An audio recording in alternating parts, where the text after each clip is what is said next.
Está con nosotros Angelina Agustín Olleros, docente, investigadora, filósofa, y vamos a empezar a caminar sobre la segunda entrega de esta columna que hemos titulado Coronadas de Historia, a partir, por supuesto, de la producción y la transmisión de Las Sofistas. Así es la cuenta a través de la que Angelina Agustín Olleros se encarga de difundir historias como esta. Hola Angelina, ¿cómo estás? Buenas tardes. Hola Alejo, buenas tardes. Adelantando un poco la columna de hoy, que nadie podría imaginar un punto de relación entre Susana Pirí Lugones y Yoko Ono, de quien hablamos en el encuentro anterior. Pero casualmente este libro, Pomelo, de Yoko, que fue traducido por Susana Pirí Lugones, fue reeditado en honor a Pirí. Acá lo tenemos también sobre el escritorio.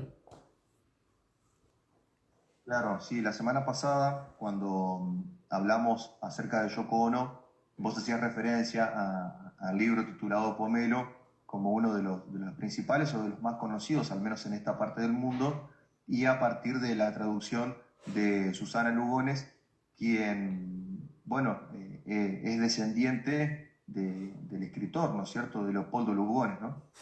Claro, ella fue la nieta de Leopoldo Lugones, considerado el poeta nacional.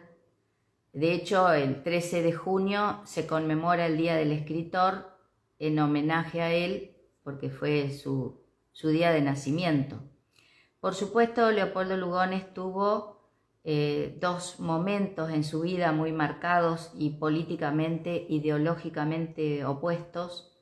Él tuvo un primer momento cercano a una figura como la de José Ingenieros, muy conocido por El hombre mediocre, y hay que decir que Ingenieros era socialista. Pero él después comienza un periodo en el que se opone a los periodos democráticos, comienza lo que él llamó la hora de la espada, donde se declara abiertamente fascista. Y bueno, además en su vida personal tuvo algunos contratiempos, traspiés, se enamora de una alumna, una mujer muy joven, algo escandaloso para la época, y que a él también le acarrió una historia de enfrentamiento con su hijo, que se llamaba también Leopoldo Lugones, que era el padre de Pirí, al que le decían Polo. Y este hijo fue el que inventó la picana eléctrica, es decir, él la inventa a partir de una herramienta, un dispositivo que se usaba para arrear ganado en el campo, con pequeñas o no tan pequeñas descargas eléctricas, y él después la va a utilizar para torturar. Así que Pirí decía: soy la nieta del poeta y la hija del torturador. Sí, la frase, me parece, no le hace honor del todo a Leopoldo Lugones, justamente por esta doble perspectiva que vos mencionabas antes, ¿no? Esa frase se queda con el poeta, pero no con el intelectual que apoyó golpes de Estado, por ejemplo, ¿no? Sí, en realidad Pirí lo decía irónicamente, porque ella toma un camino político en su vida y de militancia diametralmente opuesto tanto al pensamiento de su abuelo como al accionar de su padre. Y acá, yo esto lo digo porque muchas veces lo hemos planteado, que el Día del Escritor tendría que ser otro día, ¿no? Pero son estas fechas instituidas que van quedando. También habría que pensar por qué no hay un día de la escritora, por qué necesariamente tiene que ser un escritor. Y bueno, ahí también comienza un debate que es si la obra se separa de su autor o de la biografía del autor. El que lo reivindicó siempre a Lugones como el poeta nacional fue Jorge Luis Borges. También un personaje políticamente complicado, ¿no? Digamos, difícil, porque es cierto, que reconocemos siempre su gran talento, pero también hay que ver cómo era su pensamiento político. Y bueno, Pirí, a propósito de ese distanciamiento con el abuelo, ella decía que la gran poeta nacional era Alejandra Pizarnik. Y cuando Alejandra muere, se suicida en París, Pirí Lugones organiza una especie de funeral laico en un bar de Buenos Aires, El Ciervo, que cuando Alejandra Pizarnik vivía en Buenos Aires frecuentaba ese lugar. Además hay que ver el clima de época que vive Pirí. Ella en los años 60 participaba del ambiente cultural porteño que reunía a intelectuales, escritores, artistas de la época. Ella era traductora, entonces en ese trabajo de traducción también supo estar en editoriales, en revistas. De hecho, este libro de Yoko lo traduce en el año 70. Pocos años antes de su fallecimiento, ¿no? Sí, ella en realidad muere arrojada desde los vuelos de la muerte en el año 78, durante la dictadura. La vida de ella fue muy trágica y también rodeada de muchos sufrimientos, suicidios, porque su abuelo Leopoldo se suicidó en el año 38, tomó whisky con cianuro. Después su padre, Polo Lugones, se suicidó, y lo más triste obviamente para ella fue el suicidio de su hijo. El hijo murió en el Tigre, se ahorcó. Vivía en una casa que le había comprado el padre, Carlos Peralta, que también era un escritor, periodista. Ella se separa del padre de sus hijos en el año 58 y en el 59 se va con Rodolfo Walsh. En el 59 dije bien, ¿no? Se va con Rodolfo Walsh a Cuba. Ahí ella, bueno, afianza su militancia revolucionaria de izquierda, por supuesto llegada a la figura de Che Guevara, de Fidel Castro, de todos los que estaban en ese momento en la revolución. Y tiene un periodo de una relación con Rodolfo Walsh, que después queda en una amistad. Y a comienzos de los 70 ella está trabajando junto a Horacio Berbisky, por ejemplo. Era cercana a Osvaldo Bayer. Cuando su padre se suicida, ella y su hermana comienzan a vender lo que les quedaba ahí en la casa del padre, porque tenían problemas económicos. Y ella le vende parte de la biblioteca de don Leopoldo Lugones a Osvaldo Bayer, y también le regala otra parte. Que bueno, ese fue un material que tomó Osvaldo Bayer para sus investigaciones. Claro. Ahora, volviendo un momento sobre lo que referías del contexto familiar de Pirí, aparece, claro, como una intelectual, como una rebelde de su propio seno familiar, ideológicamente, por supuesto, también más Sí. tarde, pero primero de ese seno familiar que la engendró. Vos hacías referencia a Jorge Luis Borges, que es cierto que ha sido alguien que ha tratado de reivindicar cuando ya en su momento se discutía de manera muy fuerte el legado y la perspectiva intelectual de Leopoldo Lugones. A mí me parece que hay una diferencia, más allá de que no es el tema de la columna, pero me parece que es interesante que hay una diferencia entre uno y otro, entre Lugones y Borges en ese aspecto, y es que Borges, digamos, a la hora de pronunciarse en su labor artística, no eligió expresarse respecto de algunos temas que tienen que ver o que tuvieron que ver con nuestra coyuntura política.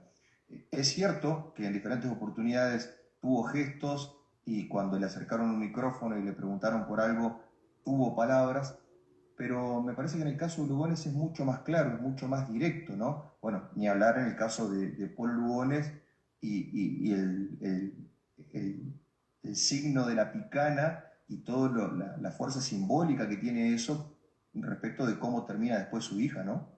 Sí, yo coincido que no podemos comparar a Borges con Lugones en términos políticos, ideológicos. Sí, Borges era un liberal y con esto quiero decir que no era un fascista como Lugones.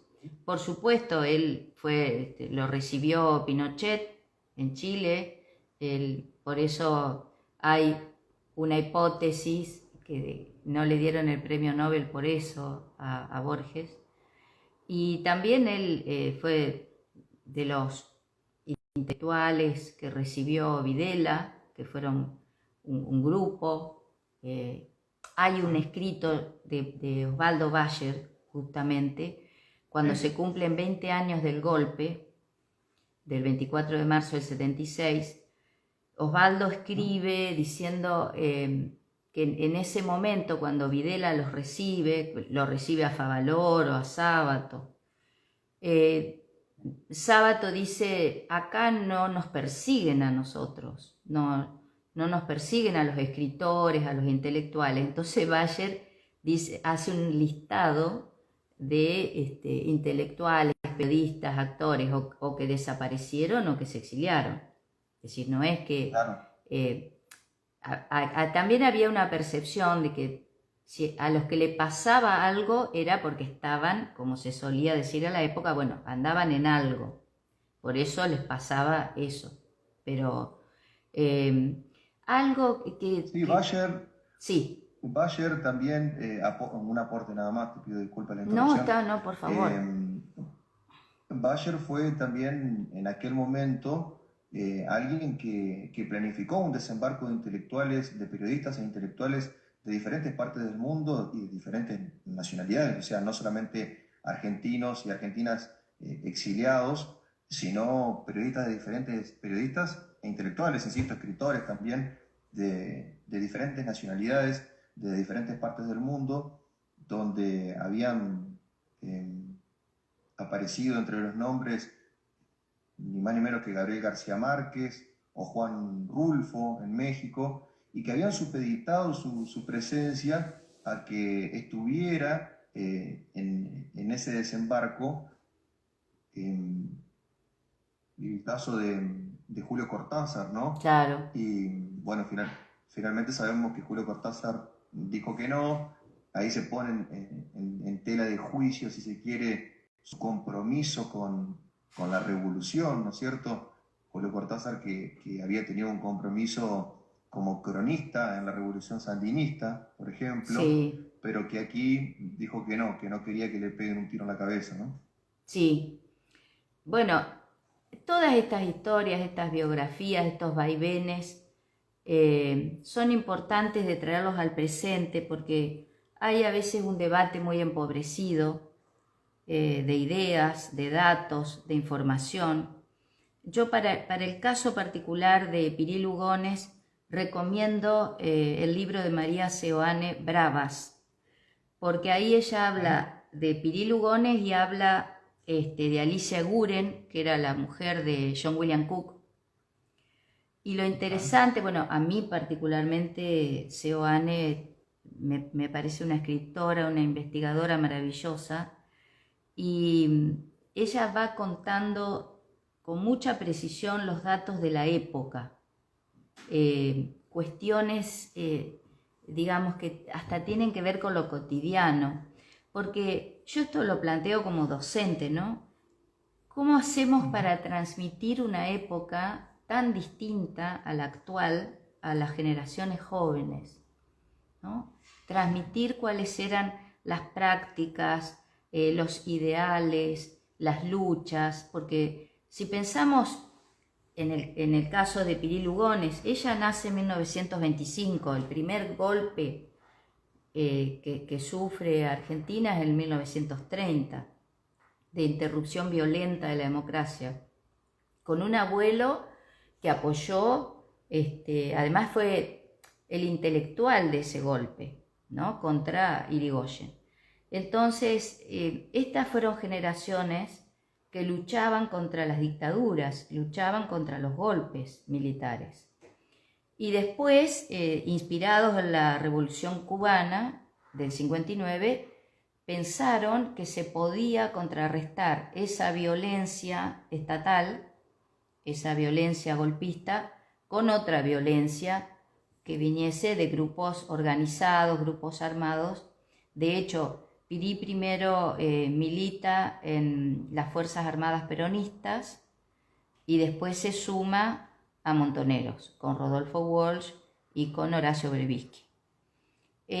Yo recuerdo, por la edad que tengo, cuando fue Silingo al programa de Grondona, años 90, a contar cómo él había participado en esos vuelos de la muerte, cómo arrojaban personas adormecidas al Río de la Plata desde los aviones, que era justamente cuando sale publicado el libro de Brevisky, El vuelo, y Pirí Lugones fue una de las que fue arrojada en esos vuelos. Por eso, en algunos casos, por una cuestión generacional, podemos tener una memoria más cercana a cómo era en esos tiempos y cómo hacemos para transmitir eso. Porque se dicen muchas cosas en los medios de comunicación, se opina sin ningún fundamento.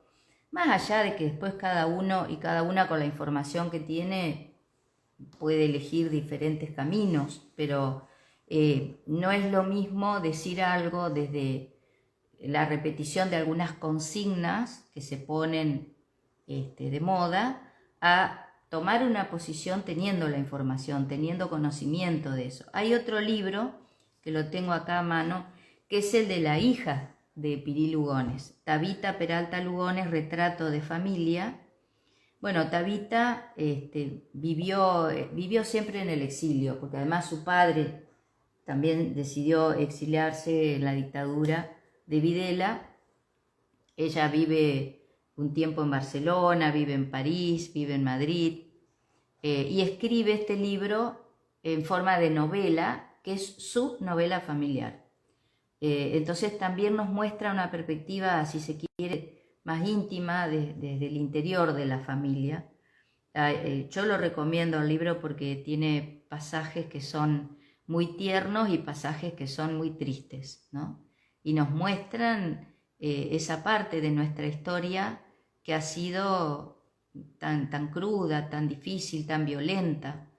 Y volviendo, aunque acá esto es un paréntesis, hablando de Borges, Borges asistió a un juicio a las juntas en el año 85 y escribió después una carta que se llama La inocencia del mal. Y yo la recomiendo porque se puede leer desde internet, desde la web, porque, bueno, por supuesto, la inocencia del mal es ya de por sí un concepto bastante difícil de entender, pero él era un escritor, no era un filósofo político, un filósofo del derecho. Pero Borges ahí relata haber escuchado el testimonio de alguien que estuvo prisionero en un centro clandestino, que había sido muy torturado, pero que la noche de Navidad los militares lo invitaron a compartir, a él y a otros detenidos, a compartir el banquete de la Navidad. Entonces dice, los mismos que hace pocos días me torturaban, ahora están compartiendo conmigo la mesa, pero mañana van a torturarme otra vez. Y Borges queda profundamente conmovido porque él dijo que nunca imaginó que eso había pasado en nuestro país. Por eso es muy compleja la historia, el entramado de nuestra historia, y es interesante acudir a diferentes fuentes. Hay diferencias entre un libro de historia, un libro de literatura, un libro de poesía, pero todos nos acercan de alguna manera a lo que aconteció. También hay que ver que a comienzos de los 70, si bien yo era una niña, pero recuerdo el regreso de Perón y bueno, todo lo que vino después, ¿no? Y creo que esta Me parece. etapa, sí, sí, te No, escucho. te iba a decir que me parece que hay que empezar por ahí, ¿no? Que hay que empezar por lo que fue el contexto todavía en periodo democrático después del fallecimiento de Perón, ¿no? Sí, Cuando, cuando referíamos hace un rato a la figura de Walsh, ¿no es cierto? Y Montoneros, es el propio Walsh el que les dice a Montoneros que, que el camino no es el que ellos estaban tomando en ese momento, ¿no? Y por eso también muere, porque termina quedando solo. queda solo y queda expuesto sabiendo, ¿no? Que se exponía a la muerte con la famosa carta que donde él les dice a los militares lo que estaban haciendo. También hay que pensar ese periodo sin ingenuidades. Por eso hoy decimos dictadura cívico-militar eclesiástica, porque no fueron solamente los militares. Aquí hubieron sectores de la política, sectores de la sociedad civil, empresarios que en ese momento lo apoyaron al golpe y eso también muestra una complejidad que no es que solamente fueron la Junta Militar, que por supuesto fue la segunda hora de la espada, podríamos decir, tomando aquella metáfora de Cacerolas. Lugones, ¿no? Claro, claro. Sí, sí, sin dudas, sin dudas. Eh, es cierto esto y está bien que se desarrolle el concepto de, de golpe cívico-militar eclesiástico también. Pero bueno, hay todo un caldo de cultivo que hay que recordar siempre que empieza en un gobierno democrático, ¿no? Que se empieza a gestar en un gobierno democrático del cual también la propia Pirí sufrió los embates, ¿no es cierto? Donde se rompió algo entre el peronismo y Montoneros, por ejemplo, ¿no? Entre diferentes cuestiones o acontecimientos que se pueden marcar en lo que fue el preludio de ese golpe cívico-militar eclesiástico, ¿no? Sí, ahí en el libro de Seoane ella plantea que la distancia, la diferencia con el resto del peronismo que lo esperaba el regreso de su líder, fue López Rega. Básicamente la separación con López Rega y después lo que significó la AAA. Entonces ahí hay una división, hay un distanciamiento y bueno, esa famosa escena de la plaza cuando Perón los echa de la plaza, ¿no? Pero hay mucho documental, hay muchísimo escrito para quien le interese. Por supuesto, todo material siempre va a estar expuesto a polémica. Hay memorias largas y memorias cortas. Por ahí hoy nos atrevemos a pensar el siglo XIX ya con una distancia, hasta me atrevo a decir emotiva, donde sí podrán discutir algunos personajes de la historia, pero todavía esta es una historia cercana.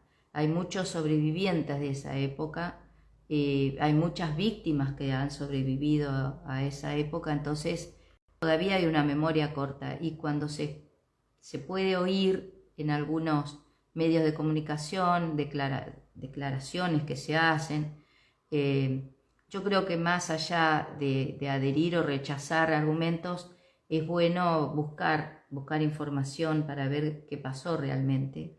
Y creo que lo grave es las repeticiones o las continuidades, porque hoy decimos, bueno, hace 40 años que regresó la democracia, sin embargo hay una continuidad ideológica. Yo lo estoy planteando desde hace un tiempo, esta relación entre la tortura y la electricidad, ¿no? Ya que estamos hablando del que inventó la picana. Es decir, una vez que se crea o se inventa, se descubre la electricidad, hay una serie de dispositivos como la silla eléctrica, el electroshock, bueno, y después por supuesto la picana. Por eso hoy no es inocente defender las pistolas Taser. No, no es inocente defender una descarga eléctrica para reprimir a alguien. Entonces ahí tenemos que ver que hay un contexto ideológico, incluso político, que está defendiendo eso y que no tiene que pasar desapercibido. Hay una historia de la electricidad aplicada a la represión y a la tortura. Entonces no hay ninguna descarga eléctrica, por más pequeña que pueda ser, que deba ser justificada en democracia. Muy, muy interesante la historia que has traído para compartir hoy, Angelina, en un contexto que por supuesto da muchísimo más para abordar. Inclusive, digamos que hemos estado tentados todo el tiempo a irnos por algunas de las vertientes que nos daba el contexto que no eran completamente de Susana Lugones, de quien estábamos hablando hoy, ¿no? Pero me parece que ha sido un salvoconducto muy interesante para referirnos a un tema que cala hondo dentro de la historia reciente argentina y que, como bien decías hace un rato, es complejo. Inclusive también, y me atrevo a aportar esto para ya dejarte el cierre a vos, también es complejo a la hora, vos hablabas de las fuentes, de contrastar fuentes, de leer, y también es complejo eso, ¿no? Porque de alguna manera el poder termina decidiendo sobre cuáles son aquellos registros que quedan o cuáles se resaltan por encima de otros y cuáles no. Con lo cual también hay una huella del poder en cada lectura que está al alcance de la mano o más lejana, ¿no? Sí, por supuesto. Son todas decisiones políticas. Yo hoy cuando dicen desde algunos sectores que no hay que hacer política, no hay que estar politizado, o cuando se habla o se propone la antipolítica, hay que decirlo con todas las letras. La antipolítica es la antidemocracia. Y en definitiva todas son decisiones políticas. Las decisiones que tomamos en educación, en salud, en vivienda. El tema de Susana Pirí Lugones es que ella es uno de los casos donde no se la puede separar de la época y de la interna familiar o de la novela familiar, como dice su hija. Porque cuando incluso su madre se separa del padre porque descubre la infidelidad de don Leopoldo con la alumna, la mamá se vuelve a casar y el padre, mejor dicho, el padrastro de Piril abusó sexualmente durante mucho tiempo. Es decir, que acá hay una historia que tiene muchos condimentos tristes, trágicos, dolorosos, porque tenemos varios suicidios, tenemos toda esta situación que ella vivió de muy joven con, con su padrastro, que además también venía de una familia muy conocida, de médicos, psiquiatras, Victorica. O sea que a ella no se la puede separar. Ella está ahí en esa historia y fíjense, desde el abuelo justificando las dictaduras, a ella víctima de una dictadura, de la última que hemos tenido que padecer. Por eso a ella no se la puede separar. Digo esto porque a Bueno, veces, hoy vos lo nombrabas a Borges. Bueno, a Borges lo podemos separar la obra de él, de alguna manera, y leerla sin tener tanto en cuenta lo que él pensaba, su distanciamiento eterno con el peronismo, etc. Pero en el caso de ella no se la puede separar. no, no. Es como el caso, por ejemplo, de Horacio Quiroga, si nos vamos a un Exacto, ahí escritor sí. varón, también con una vida muy trágica, también con Leopoldo Lugones padre, ahí con un vínculo y con una historia muy ingrata de parte de Leopoldo Lugones padre para con Horacio Quiroga, quien había sido su amigo en su momento Sí, y después no se comportó bien después de su muerte, bueno, ya cuando estaba enfermo Quiroga. Pero vos sabés que me pareció que todo el tiempo estuvo, en diferentes momentos de la charla, me hiciste acordar a, a la cobertura del juicio de Eichmann en Jerusalén de Ah, Hannah Arendt y claro. el concepto de la banalidad del mal. Digo, Hannah Arendt también me parece que es, por la historia que tuvo con Martin Heidegger, por ejemplo, por haber sido judía, por el rol que tuvo como filósofa y periodista en la cobertura de ese juicio de Eichmann en Jerusalén, es alguien que quizás, vos sabrás mejor que yo, que no se puede separar la obra de su vida, y la referencia que hacías hace un rato respecto de ese texto de Borges, de la inocencia del mal, me hizo acordar a ese concepto de la banalidad del mal, ¿no? Sí, yo escribí sobre eso, los relacioné. Relacioné la banalidad del mal de Arendt con la inocencia del mal de Borges. Uh-huh. Tengo algo escrito No, sobre eso. no, no lo he leído. Te pido si te acordás que me pases Ah, después el link sí, te lo Dale, paso. dale. No sé si te quedó algo más para el cierre. No, es un poco esto de plantear la historia de Piri Lugones, que a mí me gusta hacer dialogar a los que ya no están. Imagino diálogos. Y me sorprendió que el homenaje que se le hiciera a Piri Lugones en el 2020, o sea, hace 3 años, sea reeditar el libro de Yoko que ella había traducido. Es decir, como que en una vida tan dramática, con tantos avatares, el homenaje haya pasado por ahí. No, no por desmerecerlo, sino porque, No, no. bueno, insisto, el libro de María Seoane es realmente para quien le interese ese periodo y esa historia de la violencia, esa parte de la historia de la violencia. Y después, si alguien quiere una historia más intimista, más familiar, el libro de la hija de Piri. Ujú. Perfecto. Sí, sí. Es cierto lo que decís, no por desmerecer esa traducción del libro de Yoko, sino porque digamos que hay una cuestión quizás premeditada que busca eclipsar lo que fue todo el resto de su vida y su obra en relación a esa traducción que por ahí queda como poco, ¿no? Alrededor de todo lo otro. Y termina siendo, como decías antes, también una decisión política, ¿no? Así Por que muy supuesto, interesante sí. lo de hoy. Vos me habías compartido una canción, ¿verdad? Para cerrar este momento. Ah, sí, vos ¿Querés sabés que presentarla?